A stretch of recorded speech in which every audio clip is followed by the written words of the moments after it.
इस शहर में अनगिनत घर हैं। ईंट, पत्थर, फर्नीचर, झाड़, झाखड़ और रिश्तों का शोर। हर घर की अपनी ही खुशबू और अपनी ही कराह होती है। ऐसे ही एक घर था, शांतनु निवास। बाहर से चमकदार, अंदर से धीरे धीरे चटकता हुआ। इस घर में रहती थी सास सावित्री देवी, ससुर धीरज प्रसाद, बेटा अंशुल और उनकी बहू आर्या। और हफ्ते में 2-3 बार एक एक डब्बा टिफिन लिए आती थी सावित्री की दोनों बेटियां रीमा और नीति, जिनके लिए माँ का प्रेम और उसकी चमक नहीं, रोज की दावत था। कहानी वहीं से शुरू होती है, जहाँ रिश्तों का धागा हर सुबह उलझता और हर रात टूटने के कगार पर पहुंचकर किसी तरह बंध ही जाता। सुबह का घर, नमक, मिर्च और ताने, चाय में चीनी कौन मापता है? आर्या, तुम्हारी माँ ने तुम्हें कुछ सिखाया ही नहीं, सावित्री देवी ने कप रखते हुए कहा। आर्या ने धीमे से मुस्कुराया। माँ जी, आपके लिए बिना चीनी बस इलायची वाली चाय बनाई है डॉक्टर ने। डॉक्टर वॉक्टर की बात मत सुनो। और सुनो, रीमा के घर आलू के पराठे भेजना, बच्चों को पसंद है। और हाँ, तेरी मेथी वाला ना बनाना, कड़वा होता है। रसोई की खिड़की से धूप अंदर आते आते थक जाती, जैसे उस धूप ने भी तय कर रखा था कि वह पूरी ताकत से इस घर में नहीं उतरेगी। दीवारों पर सजे कैलेंडर, सात्विक और भगवान की तस्वीरें सब गवाह थे कि यहाँ पूजा भी होती है और शब्दों की मार भी। ससुर धीरज प्रसाद ने अखबार मोड़ा, रोटी गोल नहीं बनी, तुम्हारी माँ ने यही सिखाया होगा ना। अंशुल, जो ऑफिस को देर से निकलता, बीच में एक वाक्य कहकर अपने कमरे में खिसक जाता। मॉम, डैड, छोड़िए ना, मैं बाहर खा लूँगा। आर्या का दिल हर रोज थोड़ा और छोटा होता जाता। बात बात पर तुम्हारी माँ बाप ने क्या सिखाया, सुन सुनकर उसकी आत्मा चटकने लगी थी। उसने कभी पलटकर कुछ भी नहीं कहा, सिर्फ एक कोना खोज लिया था, रसोई और पूजा घर के बीच का छोटा सा गलिहारा, जहाँ वे चुपचाप आंसू सुखाती और भगवान से धीमे धीमे बातें करती। दोपहर होते होते सावित्री की दोनों बेटियां फोन कर देती, मम्मी आज क्या भेज रही हो? और सावित्री बड़े मन से पैक करती शाही पनीर, खीर, गुजिया, पूड़ियाँ, जैसे बहू के हाथ स्वाद के लिए हो। पर वही स्वाद बहू के हिस्से की इज्जत में नहीं घुलता था। आर्या के मन में हर बार एक सवाल उठता, क्यों मेरे लिए एक प्रेम का शब्द नहीं? क्यों मेरे मायके पर ताना और अपनी बेटियों पर इतना लुटाव? मगर वह सवाल कभी होठों तक नहीं आया। आते थे सिर्फ मुस्कान के पतले से धागे, जिसमें वह अपने टूटते मन को बांधती। रात को जब घर थमता, सावित्री और धीरज अपने कमरे में टीवी देखते और बीच बीच में ऊंची आवाज में रोलिंग कमेंट्रियाँ देते। आज फिर नमक कम था, अंशुल की शर्ट ठीक से प्रेस नहीं हुई, तुम्हारी माँ ने तुम्हें समय पर उठना तो सिखाया ही नहीं। धीरे धीरे उसके भीतर एक खतरनाक खामोशी पलने लगी, जो शब्द नहीं कह पाती, पर भगवान के आगे सब कह आती। पूजा घर में दिए के सामने बैठकर वे फुसफुसाती, भगवान कब तक ये लोग मुझे कब तक समझेंगे? कब मैं चैन की जिंदगी जीऊंगी? और फिर जो बात वह कभी जुबान पर नहीं लाती, वह भी आंसुओं के साथ बह जाती। इनके रहते क्या मैं कभी चैन से सांस ले पाऊंगी? उसे अपने ही शब्द से डर लगता, पर दुख की आदत इंसान से वह सब कहलवा देती है जो वह खुद सुनना नहीं चाहता। वह दिन जब घर में मेहमान आई, एक रविवार। घर में सावित्री की पुरानी सहेली आई, सुधा आंटी। 55-60 के बीच की, सादी सी साड़ी, आंखों में गहराई और चेहरे पर एक अजीब शांति। वह कॉलेज के दिनों से सावित्री की मित्र थी, पर शहर में आई तो मिलने का वक्त आज ही निकला। बैठक में चाय आई। सावित्री ने सामने ही, जैसी आदत हो, 2-4 ताने उछाल दिए। ये हमारी बहू है, काम कर लेती है, पर इसे तो घर का व्यवहार ही नहीं आता। क्या कहूँ, माँ बाप ने ठीक से सिखाया ही नहीं। सुधा आंटी ने चाय का कप रखा और बस एक पल के लिए आर्या की आंखों में देख लिया। उसमें ऐसा पानी था जो सिर्फ बारिश नहीं, बाढ़ का इशारा देता है। उन्होंने श्रीमती दी किया, बहू ने ही चाय बनाई। हाँ, सावित्री ने कहा, और डॉक्टर कहता है मुझे चीनी कम, ये उसी हिसाब से बनाती हैं, पर कभी कभी स्वाद भूल जाती हैं। सुधा आंटी ने धीरे से कहा, स्वाद जुबान नहीं, दिल से बनता है। सावित्री ये वाक्य कमरे में धीमे से गिरा और भन भनाती मक्खियों के शोर जैसा लंबे समय तक सुनाई देता रहा। पूजा घर का सच। शाम को जब सब लोग अपने अपने कमरों में थे, सुधा आंटी पानी लेने रसोई की तरफ गई। लौटते समय उनकी नज़र पूजा घर पर पड़ी। वहाँ धीमे धीमे आर्या के होठ हिल रहे थे। हे भगवान, मैं अब थक गई हूँ। कब तक कभी कभी लगता है ये लोग चले जाए तो मैं चैन मिले, फिर डर जाती हूँ। ये कौन सा पाप सोचती हूँ मैं, पर आप ही कहिए मैं और कहाँ जाऊँ। सुधा आंटी ठिठक गई।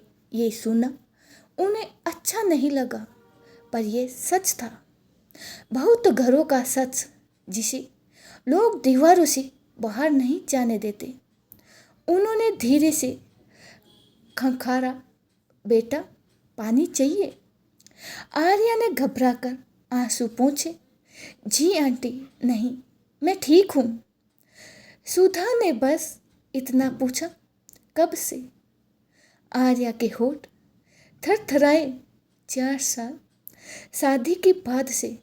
किससे कहा, किससे कहती? सुधा आंटी ने एक लंबी सांस भरी। उन्होंने अपने जीवन की एक घटना याद आई। उनकी छोटी बहन मीना, जो ऐसे ही बातों के बोझ में एक दिन भीतर से टूट गई थी।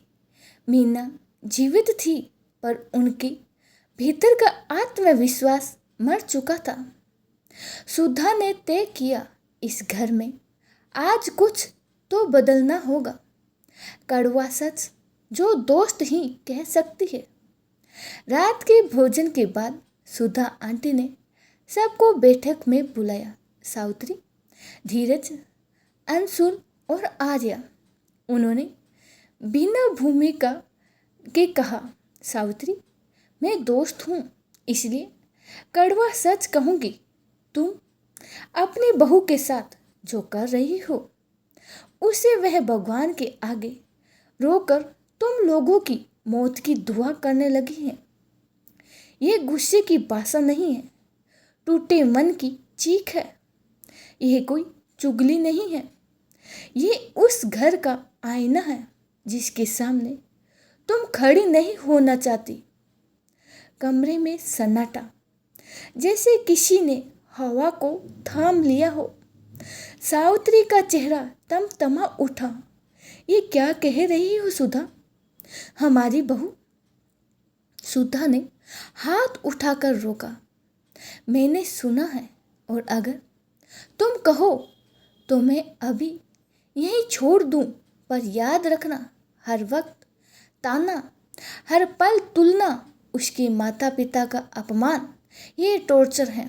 और टॉर्चर इंसान को भीतर से ऐसा साड़ देता है कि वह दुआ भी ऐसी ही मांगता है जो किसी को भी नहीं मांगनी चाहिए। तुम जानती हो मीना, मेरी बहन कितना टूट गई थी।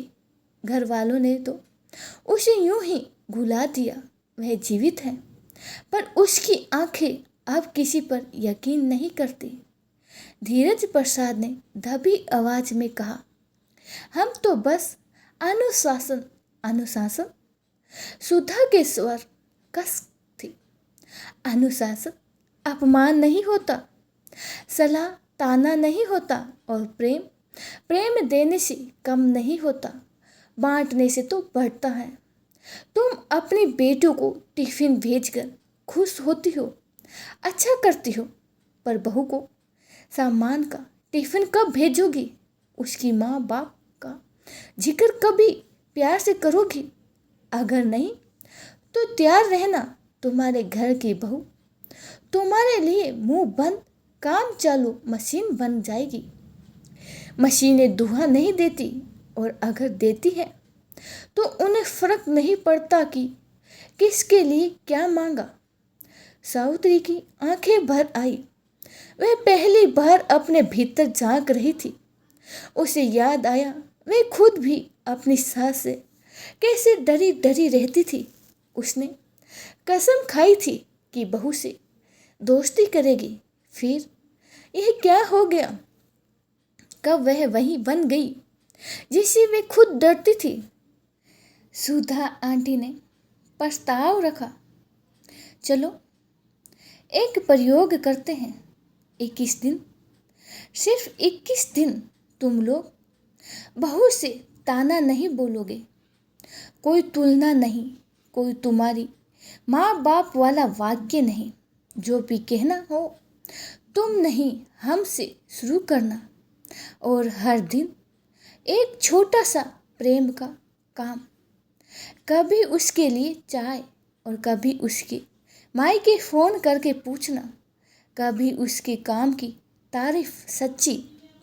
धीरज जी आप भी शामिल, और अंशुल तुम अपने कमरे की दीवार नहीं, इस घर की हवा बदलने में मदद करोगे। 21 दिन बाद देखा ये घर बदला है या नहीं। कमरा फिर से शांत हो गया, मगर इस बार भीतर एक हल्की सी आशा का गीत गूंज रहा था। अगली सुबह सावित्री रसोई में आई। वह आदतन कहना चाहती थी, चीनी कम है, पर रुक गई।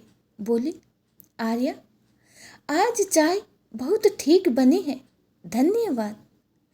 ये धन्यवाद शब्द उसके मुंह से अजनबी लगा, पर अच्छा भी। आर्या ने चौंक कर देखा, कुछ बोली नहीं, सिर हिला दिया। दूसरे दिन धीरज प्रसाद अखबार के साथ बैठे। रोटी थोड़ी मोटी बनी थी। वह बोलते बोलते रुके। हम अगली बार मिलकर चकला भेलन की ऊंचाई सेट करेंगे, शायद उसे मोटाई ठीक हो जाएगी, बाकी स्वाद अच्छा है। आर्या ने पहली बार धीरज की आंखों में आंखें डालकर जी कहा। वह जी में विश्वास का कण था। तीसरे दिन अंशुल ने कहा, आर्या आज शायद तुम और मैं टहलने चलेंगे। मॉम डैड आप दोनों रीमा के लिए जो टिफिन बनाते हो उसी में हमारे घर के लिए भी कुछ खास बनाएंगे। सब मिलकर छोटे छोटे प्रेम के काम। सावित्री ने चौथे दिन आर्या के मायके फोन किया। नमस्ते भाभी जी, बस पूछना था आप कैसे हैं? आर्या का नया प्रोजेक्ट कैसा चल रहा है? हम सब ठीक हैं।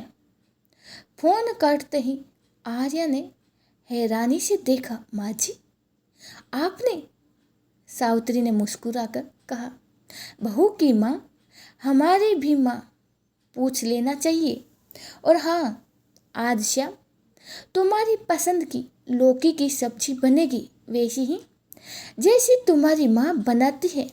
तुम बनाओगी, हम सब खाएंगे। 5वें दिन धीरज अपनी पुरानी गलती मानी।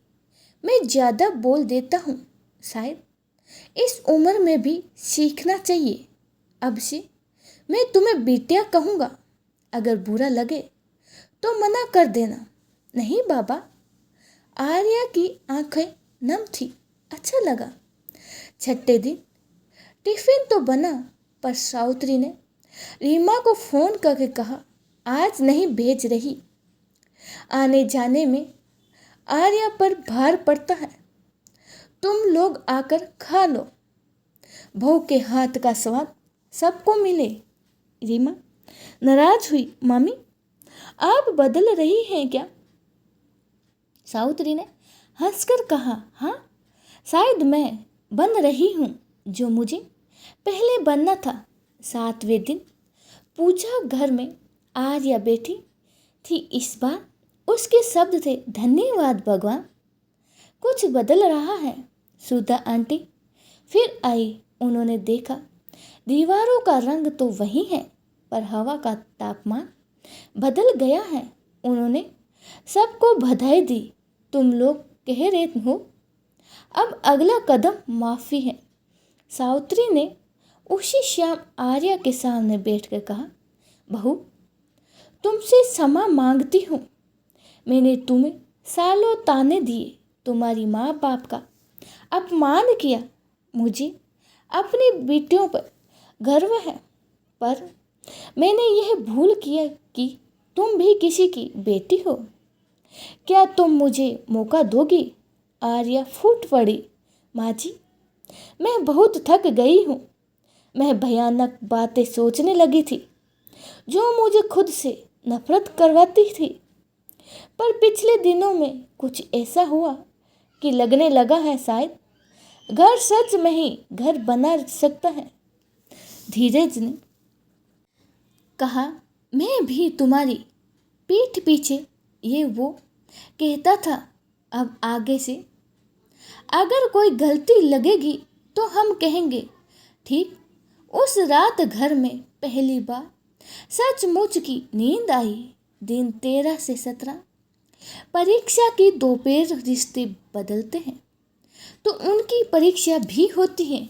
एक दो पे रीमा घर आई, चेहरे पर खिंच। मम्मी, आपने मेरी सास से फ़ोन करके कहा कि मैं खाना बनाना सीख लूँ। आप अब मुझे टोकोगी? सावित्री थोड़ा घबरा गई पर ठंडी रही। रीमा, मैंने सिर्फ इतना कहा कि अपने घर का काम अपने हाथ से करना सीखना अच्छा होता है, जैसे मैं अब अपने घर में सीख रही हूँ। और हाँ, आर्या पर टिफिन का भार नहीं डालूंगी। वह हमारी बहू है, बेटी भी, काम की मशीन नहीं। रीमा ने तीखी नज़र से आर्या को देखा। बहुत असर डाल रही हो तुम मम्मी पर। आर्या ने पहली बार डर स्वर से कहा, दीदी, मैं असर नहीं डाल रही, बस सामान चाहती हूँ जो हर इंसान का अधिकार है। धीरज ने हल्के में बात समेटी। रीमा, इधर आओ, चाय पीते हैं। घर में नया नियम है, मान सम्मान पहले, बहस बाद में। उस शाम के बाद रीमा का तेवर कुछ नरम पड़ा। उसे समझ आया घर का संतुलन बदल रहा है। माँ अब नए रास्ते पर है। दिन 18 से 21 उत्सव व्रत और एक साथ बैठना तीज का व्रत था। आर्या ने सास के साथ मिलकर पूजा की, थाल सजाई। सावित्री ने कहा, बिटिया तुम मेरे साथ बैठो। पहले मैं घूंघट में बैठती थी, डरती थी। आज हम सिर उठाकर पूजा करेंगे। अपने अपने विश्वास के साथ पूजा गीत गूंजा। धूप की लकीरें भीतर तक पहुंची। आर्या की हथेलियों में मेहंदी का रंग था और दिल में कृतज्ञता का। व्रत के बाद चारों ने साथ बैठकर खाना खाया। धीरज ने सबसे पहले आर्या को परोसा। तुमने बहुत बहुत मेहनत की है बिटिया, और सिर्फ खाना बनाने में नहीं, इस घर को जोड़ने में। अंशुल ने आर्या का हाथ दबाया। मैंने भी गलती की थी, मैं भागता रहा। अब मैं तुम्हारे साथ हूँ। जो भी बात होगी हम मिलकर करेंगे। 21वें दिन रात को सुधा आंटी आई। उन्होंने बस कहा, अब तुम सब जानते हो, प्रेम में कोई इवेंट नहीं, अभ्यास है। अब उसे जारी रखना। और सावित्री, जब कभी पुरानी आदत हाथ पकड़े तो खुद कहना, इतना प्यार करो बहू को कि उसकी तकलीफ में भी उसे रोना आए और तुम्हें दुख हो। यही असली रिश्ता है। बदलाव की ठोस निशानियाँ। दिन बदलते गए, कुछ चीज़ें स्थायी हो गई। अब टिफिन सप्ताह में एक बार, वह भी घर में सबके साथ बैठकर बनाने खाने का छोटा सा त्योहार। वाक्य तुम्हारी माँ बाप की जगह हम मिलकर। मान सम्मान। आर्या के मायके की हर कॉल पर नम्रता। त्योहार पर सास ससुर की तरफ से ससुराल वालों की बहू के माता पिता को आमंत्रण।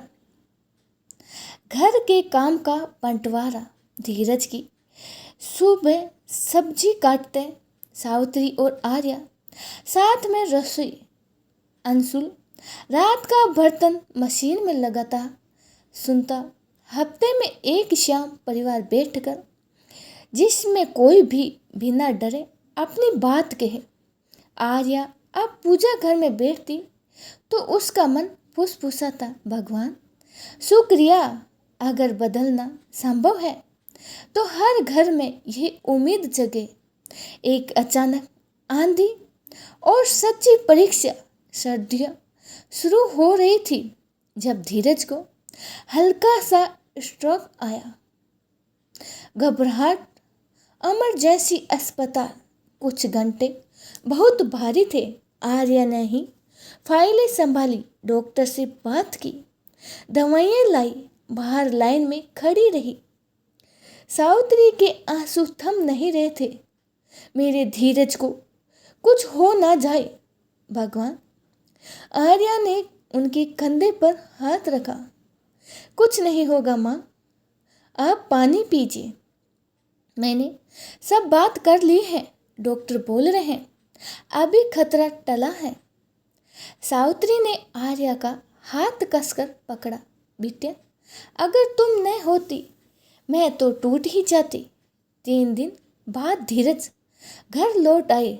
उन्हें चलने में मदद चाहिए थी, दवाइयाँ समय पर, नमक कम, दिनचर्या सीधी हुई। आर्या ने ये सब बिना शोर किए किया। सावित्री हर दिन धन्यवाद कहती दिल से। एक रात जब धीरज सो रहे थे, सावित्री ने धीरे धीरे कहा, मुझे याद है सुधा ने क्या कहा था बहू, भगवान से हमारी मौत की दुआ मांगने लगी थी। उसे ऐसा क्यों सोचना पड़ा? यह मेरा अपराध है। आज मैं भगवान से उसकी लंबी उम्र मांगती हूँ। वह हमारे घर की सास है।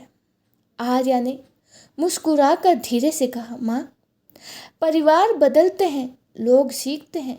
आपको माफ़ करना मुझे सिखा गया और मुझे आपसे सुरक्षा मिली। हम सब ठीक हो जाएंगे। रीमा और नीति की समझ धीरे धीरे रीमा और नीति का रवैया भी बदला। वह घर आई तो आर्य ने उन्हें सिर्फ खाना नहीं, उन अपने नए प्रोजेक्ट की बात भी दिखलाई। एक दिन रीमा ने यूं ही कहा, भाभी मेरी सास को फ़ोन करके बताइए ना कि आप कैसे प्लान बनाती हैं, घरेलू काम और ऑफिस बैलेंस वह मेरी भी सुनेगी।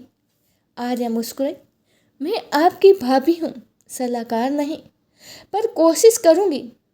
नीति ने हंसकर कहा, मामी अब हमें भी हमसे बात करती है, पहले वे तुमसे ही घर चलाती थी। सावित्री ने सबकी हंसी में अपनी झेप छिपाई, सीख लिया, आप मत चिढ़ो। घर का नया मौसम, अब घर में त्योहार आए तो मिलकर सजावट, किसी एक पर बोझ नहीं। दिया लगाने से पहले चारों हाथ जोड़कर एक छोटी सी प्रार्थना करते, हे प्रभु हमारे घर में प्रेम की रोशनी बनी रहे। हम तानों की जगह तसल्ली, तुलना की जगह स्वीकार और आदेश की जगह संवाद रखते हैं।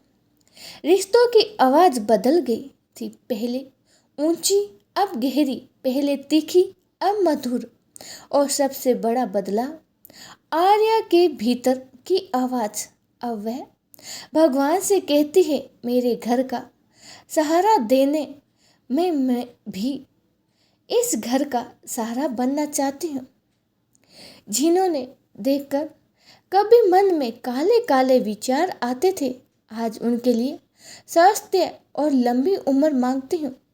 वह डर जो उसे खुद से दूर कर रहा था, अब सीख में बदल गया था कि मन को रोशनी चाहिए और रोशनी मान सम्मान से आती है। एक छोटी सी डायरी और एक बड़ी सी सीख। साल भर बाद सावित्री ने आर्या को एक छोटी सी डायरी दी, हरे रंग का कवर, ऊपर सुनहरा अक्षर, हम यह क्या है माँ? तुम्हारी सास की डायरी। हर दिन एक पन्ना, जिसमें मैंने लिखा, आज मैंने क्या ठीक किया, क्या गलत, और पहले पन्ने में मैंने खुद से वादा किया, कभी भी तुम्हारी माँ बाप से बात शुरू नहीं करूँगी। और आखिर के पन्ने में लिखा, इतना प्यार करो बहू को कि उसकी तकलीफ में भी तुम्हें तकलीफ लगे और रोना उसे आए। यही मैंने सुधा से सीखा और असल में तुमसे। आर्या ने डायरी सीने से लगा ली। उसकी आंखों में वह पानी था जो अब बाढ़ नहीं, नदी था, बहता हुआ, जीवन देता हुआ। मान सम्मान का टिफिन। एक रविवार घर में फिर से टिफिन बना, पर इस बार उनके ऊपर चिपका था सामान का टिफिन।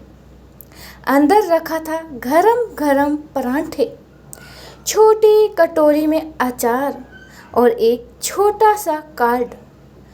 प्रिय बिटिया रीमा और नित्य, टिफिन अब भी है, पर एक बात बदल गई है। हमने समझा कि बहू बेटी में फर्क नहीं होता, बस व्यवहार में होता है। हम सब मिलकर खाएंगे ताकि स्वाद के साथ साथ सामान भी बंटे।